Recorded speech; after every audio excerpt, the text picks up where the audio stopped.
Bien, bien, ¿y tú? Bien, bien, gracias. Aquí, ya nada más explicando que es donde nace esta inquietud y quiero que me platiques porque se ha comentado mucho tras el debate sobre si se merece o no se merecen, quiénes se lo merecen, es un privilegio, no es un privilegio, es envidia, no es envidia. Eh, Platícanos, danos detalles sobre qué empresa, o si es empresa para empezar, o si es el Estado Mayor Presidencial, obviamente ya no existe, pero pregunto nada más para que pues no quede la duda. ¿Quién otorga este servicio de protección a periodistas? ¿Es el Ejército, las Fuerzas Armadas, el Estado Mayor Presidencial? ¿De qué se trata? ¿Quiénes están detrás de esta protección? Pues mira, el mecanismo de protección a periodistas tiene como una estructura un poco compleja, pero se sabe que esta empresa llamada RCU Sistemas, SADCB, la cual es propiedad bueno, fue por el notario público número 206, Miguel Ángel Gutiérrez Vargas, los dueños de esta empresa, perdón, iniciaron una inversión con 50,000 pesos. Alejandro González Plata, Israel González León, José Luis Matuk y Raif Shanin Ishak. Son personas israelíes en su mayoría, las cuales he podido confirmar con Jesús Lemos. Es un pequeño grupo de israelíes que ha tenido contratos con el gobierno desde en teoría, esta es RCU Sistemas desde 2012 con Enrique Peña Nieto, en particular para el mecanismo de protección a periodistas. Pero se sabe que también estas mismas personas eran cercanas a García Luna. No sé si todas las que acabo de mencionar, pero justo Jesús Lemos está en la línea de investigación de que sí es así.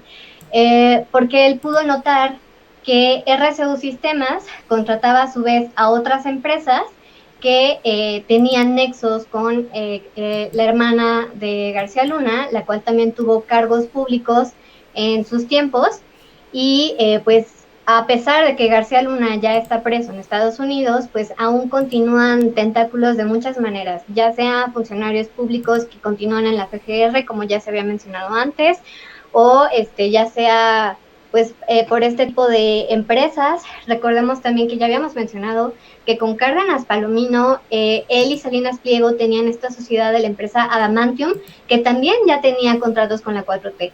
En esa ocasión que hablamos justamente sobre que los medios habían apagado esta noticia de Cárdenas Palomino, pues también habíamos encontrado que estos contratos ya no existían. Pero en el caso de RCU Sistemas, es la empresa estrella que desde 2012, a pesar de que escuché que María Luisa Estrada también había mencionado que ya había cambiado de razón social también en alguna ocasión, pues se sigue dando, a pesar de que, como comentaba, inició con una inversión de 50,000 pesos, de repente empezó a generar millones de pesos a partir del gobierno, no nada más porque se encarga de proteger a periodistas, activistas, sino porque también se encarga de dar protección no solo con escoltas, sino brinda muchos tipos de servicios, cámaras de videovigilancia, chalecos antibalas, entre muchas otras, ¿no? Es toda una red, una estructura pues, seguridad privada, entre comillas. Por ejemplo, encontré también este contrato Bansefi, donde también había muchos millones precisamente para pues, las personas que estaban como protegiendo los bancos, ¿no? Entonces, hablamos de que García Luna controló de muchas maneras el Estado como tal, desde su posición no tan poderosa. O sea, era secretario, pero detrás de ese ser secretario también controlaba, ya lo publicó Contralínea, los penales también son un negocio. El dinero que desvió Inés Gómez Montt venía, o sea, era de Segov y justamente iba al sistema penitenciario, y pues no podríamos descartar que incluso ahí también haya un vínculo con García Luna, ¿no? Porque él dejó puesto todos estos caminos para que la gente se beneficiara de ellos, aunque él ya no estuviera. Personas, como mencionaba Anabel, que le deben el puesto, que le deben es que le firmaron cartas para poder entrar a sus posiciones, ¿no? Aquí está un contrato, dice contratos de obras y bienes servicios, Secretaría de Gobernación, RCU Sistemas SADCB Ejercicio, esto ya es 2021, adjudicación directa. ¿Cuáles son los servicios? Dice descripción de obras, bienes o servicios, servicio integral de protección y seguridad técnica del mecanismo de protección para personas defensoras de derechos humanos y periodistas, monto total de la cotización con impuestos incluidos, no son 470,000, no son 470 pesos, son 470 millones de pesos. Déjame preguntarte nuevamente para que quede claro con la audiencia. ¿Quiénes son los dueños exactamente? Y ¿se puede probar que hay vínculos con García Luna o no se puede probar que hay vínculos con García Luna?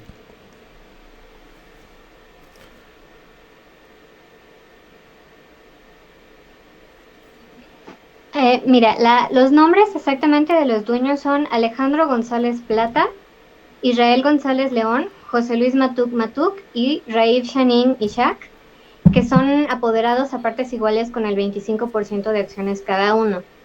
Sin embargo, ellos contrataron, de acuerdo al artículo de Jesús Lemos en Los Angeles Times, a otras empresas que sí estaban ya relacionadas con García Luna. Mencionaba Jesús que le fue muy complicado pues poder encontrar como este vínculo porque no era exactamente directo, pero sí encontró pues el vínculo a través de las empresas, por ejemplo, Nunbab. Y además también Santiago Nieto ya había mencionado pues todo en alguna conferencia mañanera dio como la red que estaba conformada por García Luna sobre todo lo que él había tocado en cuestión de empresas y de cómo desviaba dinero de ellas. Entonces, es por medio de estas. La verdad es que sí, hay como mucha información. Aquí está el artículo, déjame leer. Aquí está el artículo que mencionas en Los Angeles Times. Dice, ¿quién lo escribe? Lo escribe Jesús Lemos. En diciembre 25, reciente, hace un mes o menos de un mes, diciembre 25, 2021. Déjame leer nada más una parte para que pueda entender la audiencia de quiénes estamos hablando, qué empresa es, de qué se trata y se entienda la importancia. No es un tema nuevo, pero sí es un tema interesante, importante. ¿Y qué es lo que dice? Y esto no lo escribí yo, lo escribe Jesús Lemos. Voy a leer lo que dice la nota, no todo, dice RCU Sistemas, como ya pudieron ver, ahí está un contrato en el 2021 por 470 millones. La empresa ligada a García Luna, que ha convertido en millones negocio de cuidado de periodistas en riesgo. Continúo leyendo. Dice, México es el país de mayor riesgo para ejercer el periodismo. Las cifras de agresiones a los periodistas así lo demuestran. Solo al cierre del año, en el 2021, fueron ejecutados 8 comunicadores y otros 2 fueron desaparecidos. En el 2020 fueron asesinados 14 comunicadores y en el 2019 13 periodistas corrieron la misma suerte. A estas cifras negras se suman otras que hablan de la violencia imparable contra el gremio informativo del 1 de enero del 2019 al 24 de diciembre de 2000. Por lo menos 371 comunicadores recibieron amenazas de muerte y otros 79 periodistas se tuvieron que desplazar de sus lugares de origen a causa de amenazas contra su seguridad personal y familiar. Esta situación de riesgo ha sido reconocida públicamente por el subsecretario de Derechos Humanos, Alejandro Encinas, quien en la conferencia mañanera del presidente Andrés Manuel López Obrador del pasado 23 de diciembre reconoció que el 45% de las agresiones a periodistas provienen de autoridades municipales. Es importante este dato, autoridades municipales. Y yo decía en ese debate que quienes se la juegan no son en las grandes ciudades, no que no haya periodistas que se la jueguen y vivan en las grandes ciudades, pero son en las comunidades, en los lugares pequeños, en Michoacán, en Tamaulipas, en Baja California, en Sinaloa, en municipios pequeños. Y aquí dice, creo que es un dato muy revelador, 45% de las agresiones periodistas provienen de autoridades municipales amenazando a periodistas que no tienen o no son conocidos, no tienen un medio grande para poderse defender o hacer una denuncia. Las que agreden a periodistas por intolerancia, corrupción, las amenazas son por intolerancia, corrupción o colusión con el crimen organizado. No solo eso, también Alejandro Encinas reconoció el alto índice de impunidad que existe en torno a los delitos de violencia cometidos contra los periodistas. De acuerdo a Encinas, de cada 10 delitos cometidos contra periodistas, solo uno es investigado. Dudas sobre el mecanismo de protección, y aquí algo ya sobre la empresa. Dice, el 1 de agosto del 2020 fue asesinado Pablo Morrugares Parraguirre. Él fue ejecutado en el municipio de Iguala. Me faltó mencionar Guerrero y otros estados, muchos estados. Y son ciudades, no son los grandes urbes.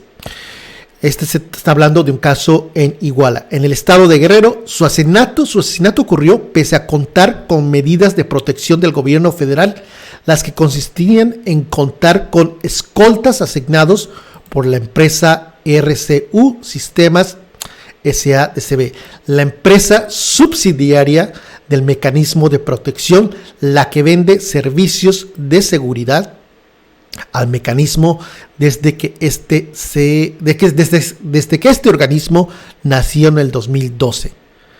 Después del 17 de junio fue asignado el periodista Gustavo Sánchez Cabrera. Él fue ejecutado en el municipio de Tehuantepec, en el estado de Oaxaca.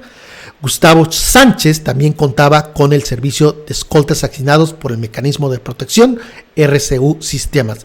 En ambos asesinatos, de acuerdo a lo que se establece en las investigaciones judiciales de cada uno de los casos, los escoltas misteriosamente no estaban presentes al momento de la agresión, con lo que se facilitó que el atentado cumpliera con su finalizar de arrebatar la vida de los comunicadores. Pueden checar este artículo en Los Angeles Times. Es largo. Dice, y aquí dice, una denuncia que causó incomodidad. Bajo este contexto, la periodista o comunicadora María Luisa Estrada, del medio informativo La Guillotina Política, denunció ante el presidente Andrés Manuel López Obrador en conferencia de prensa el pasado 23 de mayo que el mecanismo de protección no estaba funcionando de manera correcta. Señaló una serie de irregularidades de algunos de los funcionarios de esa dependencia que dijo rayan en la corrupción. Concretamente señaló la operatividad de la empresa RCU Sistemas, en la que tiene nexos con el secretario de Seguridad, Genaro García Luna, que hoy se encuentra, y ahí la historia de el señalamiento que hizo el 23 de noviembre la periodista sobre la relación de la empresa con Genaro García Luna. Aquí es importante, no es el primero que se hace. Ya en junio de este mismo año, la misma periodista había denunciado esa anómala situación, razón por la que María Luisa Estrada fue víctima de amenaza de muerte y de una campaña de desprestigio orquestada por diversos influencers de YouTube a través de redes sociales. Por haberse atrevido a señalar a RCU Sistemas, era una empresa ligada a García, uno de los principales agresores del periodista entre el 2002 y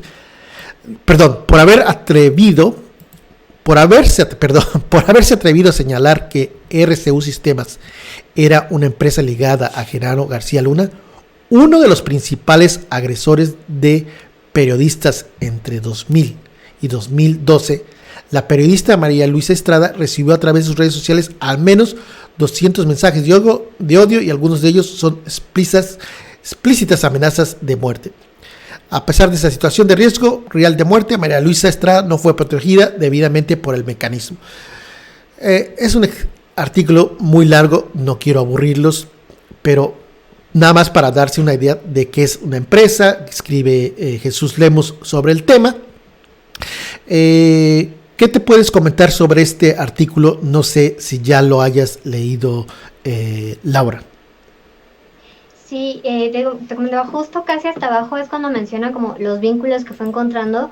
Jesús Lemos ya lo había escrito, bueno, en su libro de El licenciado, que RSU Sistemas pues tenía este vínculo con Esperanza, la hermana Ah, de ok, García Luna. te interrumpo, aquí está la parte. De acuerdo con una fuente dentro de la Secretaría de Gobernación en una triangulación de contratos, la empresa RSU Sistemas SADCB, que presta servicios de seguridad y protección para el mecanismo de protección del gobierno mexicano, ha tenido como subsidiarias o representado los intereses económicos de las empresas Sin Servicio Integrales SADCB, Hacking Team Italiana y Consultoría GL, y Associates Consulting. Esta última, Consultoría GL, refiere a Genaro García Luna. Aquí lo dice mismo, esta última propiedad de García Luna. Perdón por la interrupción. Adelante, Laura. Sí, entonces, pues es a partir de esto que escuché en el programa que tuvieron en conjunto hablando del tema, que María Luisa comentaba que a ella se le empezó a hacer raro porque ya había escuchado de otros casos de periodistas que eran desaparecidos, que tenían el botón de pánico y que pues en particular hubo un caso muy cercano a ella, donde pudo hablar y con esta periodista que fue agredida y que de ahí fue que fue hilando los eventos y los funcionarios y buscó a Jesús Lemos para comparar la información que ambos tenían y fue así que empezaron ya a estructurar más esta investigación. Yo creo que quizás su error fue que en el primer momento en que denunció pues no tenía pues, todos los pelos de la burra en la mano, ¿no? Y se entiende, porque una investigación te va a tomar años, ¿no? O sea, ella menciona que lleva meses en esto, pero hay investigaciones que a veces toman años, ¿no? E incluso, aunque ya un libro se publicó, cuando hay un fenómeno de este tipo, aparte, o sea, todos los eventos continúan ocurriendo, más en un país como México, donde parece no ser necesario, no ser suficiente, perdón, que uno denuncie, o que haya voces tan grandes y tan prestigiadas, porque parece que no pasa nada aquí, ¿no? Que todo se queda en la impunidad y que se va olvidando y que pues estos hechos continúan ocurriendo, que quizás cambian un poco el método o cambian la narrativa y pues desaparece para la opinión pública, pero en la realidad continúan ocurriendo. Entonces, pues ella y Jesús continuaron buscando información, documentos que pudieran comprobar que sí había un vínculo, quizás no exactamente directo, pero pues yo quiero mencionar, porque justo le acabo de preguntar a Jesús sobre a mí me parece que personas que yo he investigado son un círculo muy pequeño de gente que tiene espionaje y que importa toda esta tecnología, incluso hasta armas. Y no es como que cualquier persona tenga acceso a poder importar ese tipo de cosas, porque aparte, pues sabemos, lo mencionábamos en una plática ayer que tuvimos en Twitter, se habla también de organizaciones como el mismo Mossad, ¿no? Entonces, el mismo Pegasus, que en América Latina y en muchos otros países, pues había esta situación de espionaje a periodistas. Apenas El Faro fue uno de los casos que en los últimos días estuvieron en la opinión pública, en las noticias. Pero lo que más preocupante es, pues, es que por una parte, efectivamente, continúen las agresiones a los periodistas. Justo hace unos días asesinaron a Margarito en Tijuana, que era fotoperiodista, que después se ligó a que podía tener que ver otro periodista, otro comunicador, bloguero, y lo detuvieron también, parece, de forma arbitraria. Hasta ayer en la noche no se sabía qué había pasado con esta persona. Entonces es otra manera, y que aparte sé que sí también tenía el mecanismo de protección. Entonces te lleva de verdad incluso como a la locura el que es tan difícil poder ejercer tu labor, estar investigando, estar publicando, y que a veces cuando eres un medio chiquito creo que es cuando más expuesto estás, o cuando estás en los estados porque no tienes la voz suficiente.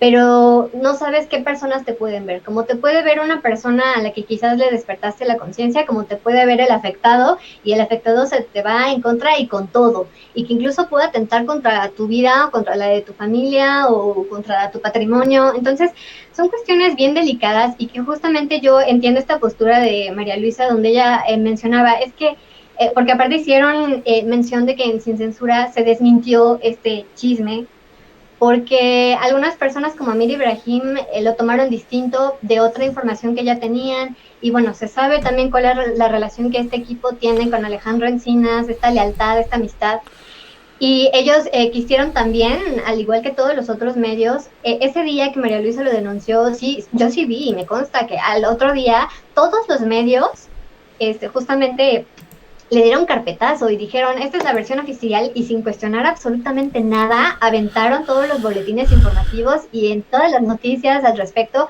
era lo único que podías ver. Si antes googleabas, justamente salía esa noticia de todo lo que RCU Sistemas tenía en contacto con García Luna, y hoy si lo buscas, hoy en la mañana que lo busqué, ya no aparecía, o sea, ya nada más era un solo artículo el que lo mencionaba en 2019. Entonces me preocupa también el por qué sí pudiera ser bastante peligroso pues retomar el tema y seguir haciendo presión, pero es necesario porque esto continúa ocurriendo. Aquí hay otra nota de contralínea. Hablando sobre este tema, dice: mecanismos de protección a periodistas, herencia de vicios y corrupción. Habla, y ya vamos a la parte que se me hace interesante. Y aquí dice: el fin de la empresa RCU Sistemas, que es la empresa que actualmente proporciona el servicio de seguridad, y que en el 2021, en el 2021, cobró 470 millones de pesos. 470 millones es muchísimo dinero, es dinero público, pues. Dice: la gran mayoría de medidas de protección que otorga el mecanismo están privatizadas en una sola empresa, y Sara Mendiola opina que esto ha generado un caldo de corrupción. Es decir, que la empresa que está otorgando seguridad, protección, escoltas, guaruras, pues ha generado un caldo de corrupción. Entonces, nada bien habla este otro artículo diferente, repito, contralínea, donde pues habla de corrupción. Y te pregunto,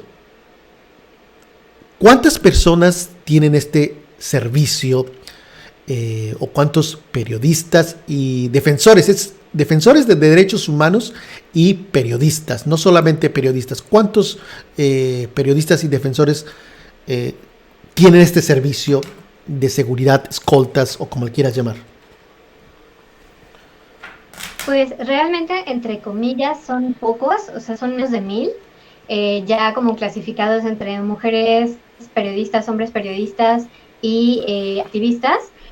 Pero pues se sabe que los contratos son millonarios, y que además hay un filtro para poder recibir, tú puedes registrarte en el mecanismo, pero eso no quiere decir que te den los beneficios de protección, llámese botón de pánico, llámese escoltas. Entonces, justamente también se ha cuestionado este filtro, esta persona que filtra el qué caso sí es vulnerable y qué caso no.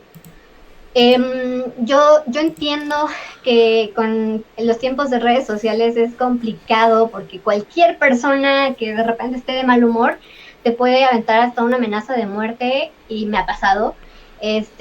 No exactamente por lo que yo estoy haciendo, pero en general, ¿no? Entonces, es obviamente, como dicen, perro que ladra no muerde, o sea, hay amenazas que obviamente no van más allá que intimidarte, que asustarte y que te calles, ¿no? O sea, al final esa es la finalidad, censurar. Pero pues sí hay muchas otras donde sí pisas callos, y que a veces no amenazan y ya, o sea, a veces sí lo cumplen, o a veces ni siquiera hay una amenaza y de repente te llegan por la espalda y te asesinan, ¿no? O sea, como fue el caso, por ejemplo, de la activista Marisela Escobedo, ¿no? que enfrente del Palacio de Gobierno la asesinaron casi enfrente de todos, con las cámaras ahí, y que pues también se ha cuestionado, por ejemplo, en este documental de Netflix, si las autoridades tenían algo que ver. Hay dos periodistas que se dedican a temas de seguridad, de narcotráfico, de violencia. Uno de ellos es Jesús Lemus y el otro periodista es Francisco Cruz. Déjame preguntarte directamente, ¿tú tienes conocimiento si Jesús Lemus, que ha escrito libros sobre temas muy complicados, que pues no son fáciles de tocar, estos temas del narcotráfico, tú sabes, tienes conocimiento si Jesús Lemus tiene este servicio de protección? Pues él está obviamente en una situación de vulnerabilidad, y me confirmó que no tiene el beneficio de protección, llámese botón de pánico o escoltas, al igual que Francisco Cruz. Francisco me dijo, pues cuando tuve la oportunidad de entrevistarlo, me dijo, no confío en ellos, no creo que si contra quien tú estás descubriendo información sean los mismos que te van a proteger. No hace sentido. O sea, si tu información es contra el Estado por corrupción, el Estado no te puede dar una protección porque hay un obvio conflicto de interés. Entonces, déjame preguntarte nuevamente para que quede claro. Francisco Cruz, aquí está un libro de él, García Luna, El Señor de la Muerte, escritor, periodista. Él tiene seguridad de escoltas, sí o no. Ahora te la voy a aplicar, el sí o no. No, ni él, ni Francisco, ni Jesús.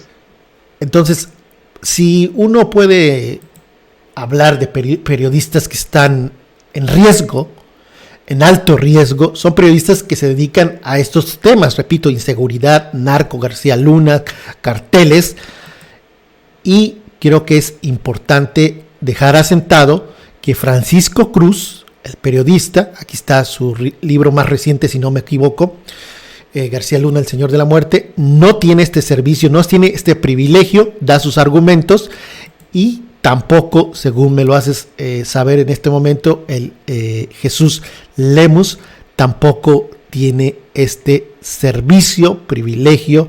No, ambos no, es correcto, no tienen el servicio. Es así.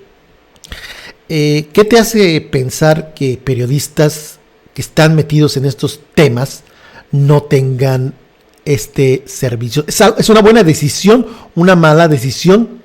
¿Qué opinas? Pues yo creo que no confían. Y el argumento que me dio Francisco Cruz pues es completamente válido y lo creo. Y por la misma situación yo tampoco me he atrevido a ir, ¿no? Digo, gracias a Dios nunca me han amenazado, pero se sabe que el tema que estoy tocando pues pisa ciertos callos de varias personas, ¿no? Entonces, yo tampoco lo haría en algún momento, a pesar de que pues, sí en ocasiones tengo miedo.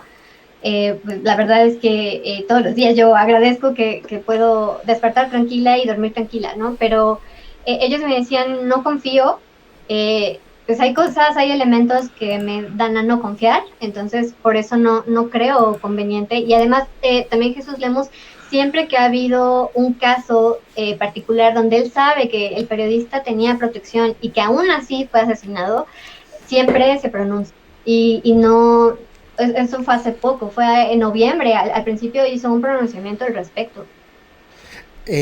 Brevemente, para quienes no están familiarizados con Jesús Lemus y Francisco Cruz, rápidamente dime quiénes son, qué han escrito, a qué se dedican, brevemente, o tómate el tiempo que quieras para explícame quién es Jesús Lemus y Francisco Cruz. Pues Francisco Cruz también ha escrito un montón de libros de temas políticos. El último, como bien lo mencionaste, es justamente El Señor de la Muerte, donde él desnuda completamente la historia de García Luna. Y hay un dato bien interesante. Yo le preguntaba en una entrevista, pues ¿de dónde carambas viene García Luna? O sea, ¿cómo es que fue tan poderoso? Y él me decía pues que tenía fuentes cercanas dentro de la misma policía de Ciudad de México, donde pues ha podido descubrir realmente cómo ha sido toda esta trama de corrupción de antaño, de muchísimos años y que sigue intacta básicamente.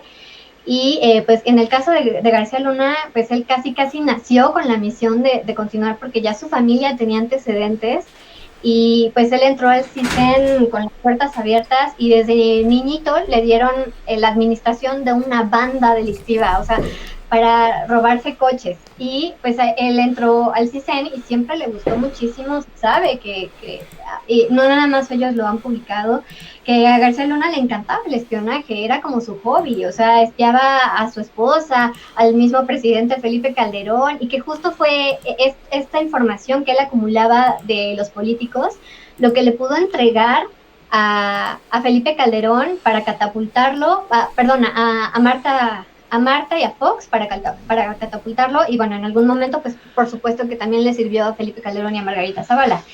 Pero pues sí, él ya tenía completamente la genética y él creó una especie de fraternidad, de un grupo de cercanos. Por ejemplo, en el CISEN estaba su esposa, estaba también Marisela Morales, y pues es muy vasto el trabajo que ha realizado Francisco Cruz, pero pues en particular este dato de Genaro García Luna a mí es como lo que más me brinca de este último trabajo. Y por su parte Jesús Lemus también ha escrito numerosos libros, en particular 2 de ellos pues justamente hablan, él reveló también un vínculo entre la Tuta y Cocoa Calderón, hermana de Felipe Calderón, en Michoacán. Y esto pues le detonó que a él lo detuvieran también arbitrariamente un grupo de los Zetas, lo llevaron inmediatamente a Puente Grande y le fincaron que él era uno de los capos más grandes que había tenido México, y los mismos capos yo creo que pensaron que lo iban a matar y al contrario, o sea, lo trataron bien y le contaron muchas de las cosas que le dieron elementos también para escribir el último libro, donde mencionaba que también una de las personas que decidió pues, posicionar a García Luna como secretario, pues también había sido el Mayo Zambada. Entonces, el trabajo de ellos dos en el tema García Luna, junto con Anabel Hernández, junto con Ravelo, junto con muchos otros periodistas también, ha sido clave para poder entender realmente qué fue lo que pasó en estos tiempos. Y también ellos y Anabel, a su vez, siempre he notado que manejan una información bastante similar. Entonces, también han dicho, pues sí, como este Estado y este Estado y grupos delictivos han estado completamente unidos, no nada más en temas de narcotráfico, también en el tema que yo estoy investigando sobre secuestros. Ellos administraban a estas bandas de secuestros. Podríamos pensar que la delincuencia es por la pobreza, que era, por ejemplo, una de las hipótesis de Anabel Hernández en El Señor de los Narcos, y conforme pasó el tiempo y evolucionaron también sus investigaciones, se dio cuenta de que este entramado de corrupción en México y de violencia también estaba generado por criminales que tenían empresas, que pagan impuestos, que son empresas muy importantes en México.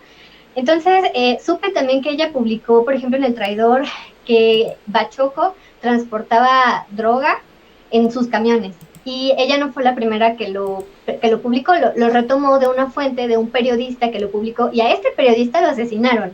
Entonces, estamos hablando de que la narrativa de los pobres son los que se vuelven narcos, o los que se vuelven secuestradores, o los que roban. Puede no ser así, puede ser falsa, porque realmente quienes administran para generar otro ingreso son realmente ciertos empresarios que tienen una doble vida, al parecer, ¿no? Son otras personas a las que jamás se les ha molestado, que incluso sí hay investigaciones que tienen congeladas en la fiscalía, que aparecen en expedientes que se quedaron ahí y que tenían órdenes de aprehensión que fueron retiradas, ¿no? Entonces, creo que es muy importante el trabajo que todos ellos han hecho. Dice Marsh Rock, dice, Lemus y Cruz pueden pedir seguridad por el riesgo en su trabajo, aunque no hayan sido amenazados. Pregunta. Me parece que tú, como periodista, tienes libertad de pedir, de estar inscrito en el mecanismo, como le preguntaba a Jesús Lemus. Sin embargo, como ya también había mencionado, hay un filtro donde si recibiste una amenaza o no y de qué calidad es la amenaza, ya se verá qué protección te dan, ¿no? quizás el estar inscrito en el mecanismo solo es como para dar un antecedente, ¿no? Por si algo te llega a pasar, pues el mecanismo podría decir, pues sí, esta persona estaba vulnerable, ¿no? Entonces no es completamente necesario que hayas tenido una amenaza, siempre y cuando pues sustentes que estás haciendo una labor pues delicada, ¿no? Pero sí, ya el hecho de que tengas escoltas, el botón de pánico, pues ya es cuestión de un filtro, ¿no? Pero pues volvemos al punto en el que también, por ejemplo, Anabel Hernández había mencionado que cuando ella estaba en situación vulnerable en 2012, cuando apenas entraba Peña Nieto, ella tuvo una plática con Manuel Mondragón y Cal, y que después salió publicado que Pegasus también lo espiaba a él, pero entonces había un espionaje doble, o sea, lo espiaban a él y a ella también, porque ella tenía el botón de pánico. Y dice que al día siguiente pues le llegaron animales decapitados a su casa. Y es una de las cosas que la gente no sabe que le han ocurrido, por ejemplo, a Anabel Hernández, ¿no? Que se les hace muy fácil criticar el trabajo de ciertas personas por las opiniones o por los trabajos que mencionan, pero no saben todo lo que hay detrás de un trabajo periodístico y de todo el riesgo que implica y de todas las intimidaciones que podemos llegar a sufrir. Aquí vamos a escuchar a Javier Lemus y a quien más. Déjame poner este audio. Y sin necesitarlo, aclaro, y sin necesitar, es un negocio, porque si va dinero de por medio, y no son 3, 4 mil pesos, son arriba de 30 mil pesos lo que se les da mensualmente. Se les da escoltas, se les da coche. En algunos casos que ya son muy extremos, que ahí sí lo ocupan, los cambian constantemente de lugar, por lo tanto les brindan casas. ¿Para qué? Para que estén seguros. Pero en la mayor parte solamente son los escoltas, el coche y el dinerito, que son más de 30 mil pesos. Y en el caso, no sé si estoy mal, corrígeme por favor, Jesús, cuando ya consiguen la protección a nivel federal, pues si tienes que salir fuera del estado, pues el mecanismo corre con los gastos, con los viáticos, para pronto, tanto de los escoltas como, pues ya saben, ¿no? Que si las casetas, que si las comidas, que si los hospedajes, etc. Eso es un negocio. ¿Por qué? Porque así como se lo dije al presidente de la República, hay muchos que cuentan con el mecanismo de protección y no lo necesitan. ¿Por qué? Porque ¿a quién le cae mal más de 30 mil pesos? Creo que es ahí la parte importante, que hay muchas personas que tienen este servicio y no lo necesitan. Dos casos concretos, Jesús Lemus y Francisco Cruz, que podría uno pensar, sin tener miedo a equivocarse, que ellos serían las personas idóneas para solicitar este servicio y no lo tienen. Entonces aquí dice la guillotina política. Uno podría decir, pues a lo mejor está mintiendo, no sé si sea cierto o no, pero Lemus, Jesús Lemus, está secundando con la forma cuando está hablando, pues él está de acuerdo, está diciendo que sí. Continuamos con el audio. Al mes, chofer, o así que choferes, escolta y coche para andar padroteando. Eso yo no sabía esto y no lo puedo corroborar, pero sí tiene sentido. Es decir, el escolta pues no va a tomar el microbús o la combi, sino que tiene que tener un auto, no sé si sean 2 autos, 3 autos, es decir, es muy caro el servicio, cuesta mucho dinero a los mexicanos y se puede debatir quiénes lo necesitan o quiénes no lo necesitan. Y si es correcto que una empresa privada, más allá si no es García Luna, vamos a suponer que García Luna no tiene que ver nada en este tema, pero una empresa privada dando este servicio, pues y con los antecedentes que tiene la empresa privada, creo que es preocupante y creo que sería interesante saber cuánto cuesta una persona a los mexicanos, porque pues sí, tiene sentido, tienen que irse transportando, no sé la verdad, no sé si tomen la combi, no sé si tomen el metro o lo que tenga que tomar, pero según aquí entiendo, tienen que tener un auto, y si viajan, pues viajan y tienen que pagar por las casetas y todos los viáticos, es muy oneroso. O tirando rostro, Pues al pan, pan y al vino, vino. Y los que ejecutaron, que sí lo ocupaban y que se los negaron. Yo conozco, ahorita que tocas el tema, Vamos a ver lo que dice Jesús Lemus sobre este mismo tema. mi querida Luisa, yo conozco periodistas que utilizan a los escoltas para mandarlos al Oxxo y Esto es importante. Jesús Lemus dice, yo conozco periodistas que utilizan a este servicio, a estos guaruras, a este personal, ¿para qué? Mandados, voy a regresarle un poquito. para mandarlos al Oxxo. Para mandarlos al Oxxo, y yo no lo estoy diciendo aquí, no me reclamen a mí, ahí lo está diciendo Jesús Lemus, que él conoce a periodistas, no dice quiénes, pero él sabe de viva voz que hay quienes abusan de este servicio, que sin ser genios, pues imagínense que un periodista vive, no sé, en Cuernavaca, pues tiene que salir de Cuernavaca, de la Ciudad de México a Cuernavaca, y supongamos que el periodista se transporta de Cuernavaca a Puebla, pues tiene que ir, todo esto genera gastos. El contrato es de 470 millones. ¿Vale la pena? ¿No vale la pena? ¿Se lo merece? ¿No se lo merece? Es un asunto también para debatir. Y utilizan a la escolta para que los acompañen a tomarse el café y sentarse por ahí mientras el escolta está parado. No voy a decir sus nombres porque los pongo en riesgo, por supuesto. No dice los nombres porque los pone en riesgo, se van a tomar café y ahí están nada más parados. Pero sí, mira, en esto del periodismo, Ahí está lo que dice la grillotina política y Jesús Lemus.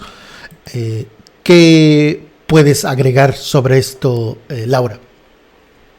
Pues sí, la verdad es que a mí sí me consta que esto llega a pasar y, como dices, sería debatible, número uno, saber quién lo merece y quién no, quién lo necesita y quién no.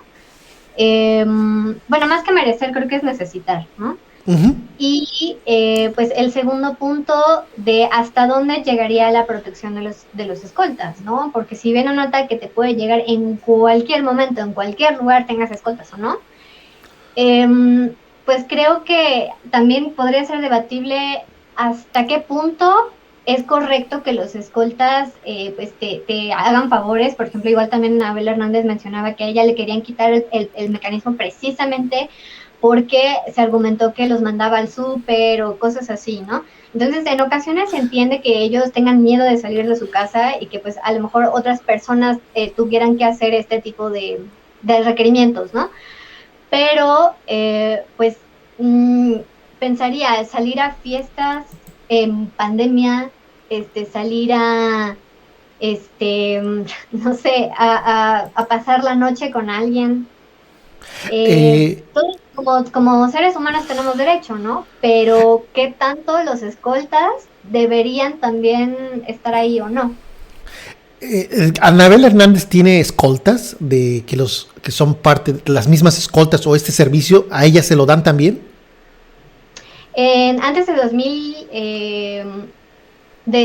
no recuerdo en qué fecha exactamente salió del país, pero yo supongo que fue antes de 2014 porque la investigación de Ayotzinapa la hizo ya estando en Estados Unidos. Entonces ella recibió el atentado justamente en esos años, ya estaba Peña Nieto, y mencionaba que sí tenía el mecanismo. Ella mencionó que el botón de pánico lo apretó y que no servía. ¿Pero elementos de seguridad? Sí, escoltas, porque justo mencionó también en esa entrevista que le querían quitar los escoltas argumentando que los mandaba al súper y que justamente a uno de ellos sí lo llegaron también a levantar.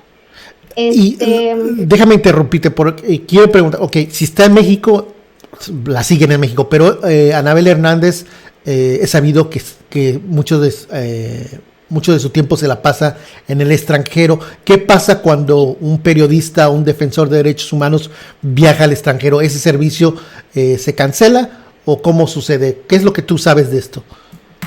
Creo que Anabel Hernández renunció al mecanismo por el atentado, y entonces quien la acogió a ella fue Artículo 19, y quien se la llevó a Estados Unidos y después a los otros países a donde ha estado ha sido Artículo 19. Por eso, cuando vino este enfrentamiento entre el presidente Andrés Manuel López Obrador y Artículo 19, Anabel salió muy enojada a decir que ella nunca había escuchado un pronunciamiento de parte de él respecto a este tipo de casos, porque continúan ocurriendo los ataques a periodistas, y que pues realmente quien a ella le ofreció la protección es Artículo 19, que también aquí, por ejemplo, Jesús Lemos también habla de Artículo 19, que a él tampoco le ofreció seguridad. Artículo 19 también ha sido, pues también de alguna manera selectivo en cuanto a quién sí y quién no, ¿no? Se han conocido ya varios casos, incluso Meme Yamel también lo denunció en alguna ocasión, que a ella no se le había dado.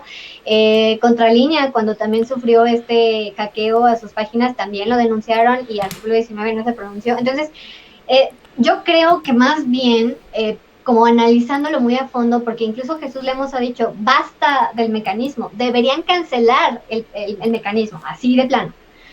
Porque esto tendría que venir de nosotros mismos como ciudadanos, de grupos de apoyo, de la misma gente, de la misma comunidad, ¿no? Que de verdad entendiera, porque hay personas que sí lo hacen, hay grupos de acompañamiento, pero creo que sería una buena opción que sí comenzáramos incluso una iniciativa para que los mismos ciudadanos pudiéramos hacer acompañamientos a los periodistas cuando tienen que cubrir una manifestación, un evento, una investigación, ¿no? Así es. Ya para finalizar, ¿dónde estoy? Aquí estoy. Pues creo que queda claro, dos periodistas que están metidos en temas muy pero muy escabrosos de narcotráfico, de inseguridad, han dicho no a este servicio.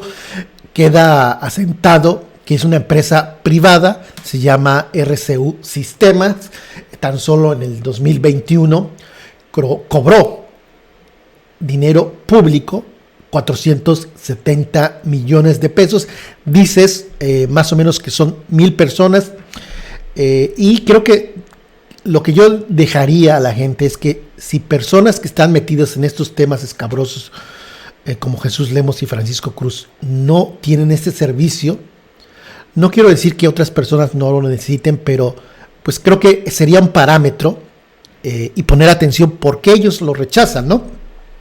Y ya te meto aquí en problemas para que escuches esto y me des tu opinión. A una familia. Buenos días, presidente. Vicente Serrano. Esto fue 3 años atrás, exactamente el 24 de enero del 2019, donde Vicente Serrano demandaba, exigía, preguntaba, solicitaba que escoltas que estaban al servicio de políticos y de empresarios fueran reasignados. Palabras más, vamos a escuchar. Censura desde Chicago. Dos cosas. Hace unos días, una escolta, un policía estatal del Estado de México asignado a una familia rica del Estado de México, me decía que quiere regresar a los operativos. Yo le pregunto, ¿hay un censo? Y sé que ya ha hecho algunas asignaciones de escoltas que regresen a operativos como los ductos. ¿Hay algún censo de cuántos escoltas está pagando el mexicano en diferentes estados o en diferentes municipios para empresarios o políticos? Y si puede haber un llamado de usted para que se haga, si es que no existe, para que estos escoltas regresen a los operativos que tanto se necesitan de seguridad pública. Creo que ahí es importante, es debatible y creo que debe ser un debate público. Es necesario que escoltas estén cuidando a empresarios, obviamente no. Que estén cuidando a políticos, obviamente no. A periodistas, sí. ¿Qué periodistas y qué amenazas deben tomarse en serio? Y las autoridades, pues relacionar, este periodista está dedicado a investigar temas del narcotráfico o de corrupción, y creo que de ahí pues debe ser el análisis de decir, pues sí, porque aquí hace 3 años, creo que lo hace muy bien Vicente Serrano, pues dice, pues ¿por qué no mejor ponemos estos escoltas, se terminen los privilegios y que estén cuidando a la población de a pie? Y por otro lado, si me permite, ayer hablaba de que ya no va a haber chayote. Si el chayote no es publicidad oficial y si la publicidad oficial ya no es chayote, puede haber un compromiso aquí abiertamente para que las mismas empresas que fueron beneficiadas en el sexenio pasado, que aparecieron una y otra vez al tope de la lista, TV Azteca, Televisa, Imagen, en la redistribución que usted ha propuesto, no aparezcan nuevamente en su gobierno como los más beneficiados, para evitar cualquier idea de conflicto de interés, entendiendo que los dueños de esas empresas forman parte del grupo empresarial que lo quiere asesorar. Gracias. Bueno, en el caso de las escoltas, ya están prohibidas, para decirlo con claridad, en lo que tiene que ver con el gobierno federal. Solamente se da protección a quienes trabajan en temas de seguridad o quienes corren algún peligro por su labor, por su trabajo especial. Cuando hay amenazas, es el caso de periodistas, ahí tenemos que mantener la protección. Interrumpirlo, en el caso de esta escolta que me llama desde el es Estado de otra México, cosa.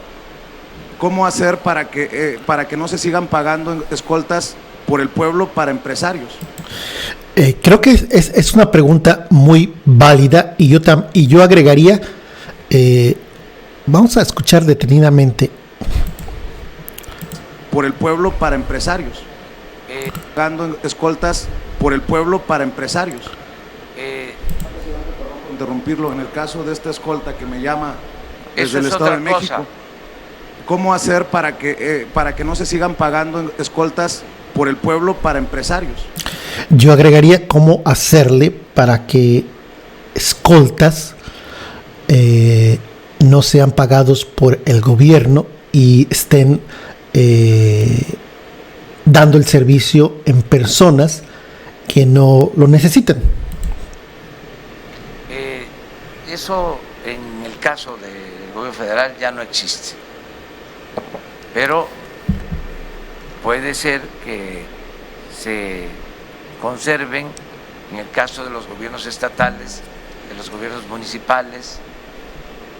¿Qué puedo yo hacer? Un llamado a las autoridades locales de manera respetuosa para que no se utilicen policías, para que no se utilicen elementos de seguridad en la protección de hombres de negocios o políticos o de cualquier otra índole. Un llamado acerca. Ahí está esa parte hace 3 años donde Vicente Serrano demandaba al presidente que se acabaran los privilegios de los empresarios y políticos que tenían acceso a seguridad que la brindaba en ese momento o en esa época el Estado Mayor Presidencial, si no me equivoco, y que en lugar de estar cuidando a estas personas, pues que se asignara a esos elementos a cuidar a las personas de a pie. Finalmente, Laura Ramos, gracias primero por tu tiempo. ¿Con qué te despides y con qué cierras? Pues muchas gracias a ti, Julio. Pues sí, considero de mucha relevancia este tema. No sé yo abiertamente qué pensar. O sea, creo que en un mundo ideal no debería haber este mecanismo porque no debería haber violencia a los periodistas, ¿no? O sea, un periodista no debería ser atacado, no debería ser amenazado, no debería ser demandado por daño moral. Pero pasa en México y seguirá pasando porque al parecer todavía como mexicanos no estamos lo suficientemente empoderados para acabar con todo esto, ¿no? Entonces, creo que ya va más allá de unas elecciones, creo que ya va más allá de algún político. Creo que esta situación va a llegar a un punto en el que nos va a rebasar y entonces ya no sé cuál va a ser el rumbo de nosotros como mexicanos, porque este presidente tan querido que tenemos un día se va a ir y no sabemos quién va a quedar y qué va a hacer, ¿no? Entonces, siento yo que si no es ahora, no será nunca. Y pues ojalá me equivoque, pero pues sí creo que no debería haber privilegios en el quién sí, quién no. O sea, creo que sí debería pues existir algún tipo de mecanismo real, porque aparte me faltó como puntualizar algo. Si a pesar de que existe el mecanismo y de que haya botones de pánico y escoltas, los periodistas siguen siendo asesinados, pues pasa lo mismo que con Felipe Calderón, ¿no? De si sabía, no sabía, eso no importa. Lo importante es que sucedió, y que sucedió porque fuiste omiso y porque fuiste negligente. Lo mismo aquí, o sea, si el mecanismo no es que tenga mucho que mejorar todavía, no, o sea, es que no está funcionando, porque siguen muriendo periodistas y porque son vidas, como bien lo decía María Luisa, ¿no? Entonces, no podemos estar jugando a que trabajamos, ¿no? O sea, ni de ese lado ni de este, o sea, es bien difícil que tú como periodista no puedas sacar un tema, no puedas hablar de ciertas personas por misma autocensura, ¿no? O porque tienes que esperar el momento idóneo y mientras, pues la gente sigue sufriendo. Entonces, pues sí considero que más periodistas deberíamos también seguir exigiendo. Yo sé que los hay y siempre los ha habido, pero sí deberíamos tener al menos esta unión para pues parar este tipo de ataques en nuestra contra, ¿no? Y también, pues de alguna manera, yo considero que tu audiencia es y siempre ha sido sumamente respetuosa, creo que se da cuenta de muchas cosas, pero por ejemplo, audiencias muy grandes como la de otros personajes no lo son, y también nos violentan, ¿no? Entonces, creo que debemos como ponernos a pensar que puedes aprobar o desaprobar un trabajo, una ética profesional, pero ya de eso a generar ataques de odio o incluso este tipo de amenazas, pues ya no va. Entonces creo que también desde nosotros deberíamos comenzar a ser autocríticos para pues dejar a la gente trabajar, ¿no? Y que, o sea, he notado tantos comentarios, por ejemplo, ahora con Anabel Hernández, que sacó este libro y que mucha gente no la conoce, la comenzó a conocer a partir de este libro y que dicen es que Anabel Hernández está destruyendo vidas como la de Galilea Montijo. No es así. O sea, nosotros no nos dedicamos a destruir el buen nombre de las empresas ni el buen nombre de los políticos. Nos dedicamos a trabajar y a exponer cosas para que la gente tome conciencia y se empodere para exigir cambios. Entonces, creo que eso es con lo que finalizaría. Me compartiste este tweet de Omar Bello Pineda, que lo escribió, si no me equivoco, ayer o antier. Hoy o ayer. Omar Bello Pineda es periodista guerrerense, costeño, desplazado, activista, defensor de los derechos humanos. Tweet a título personal, no contesto a bots, y escribe: me parece que les faltó puntualizar que muchos de los que participábamos en estos dos foros hicimos hincapié en que el C-mecanismo es el más opaco. ¿Qué es el C-mecanismo, Laura? El mecanismo de protección a periodistas.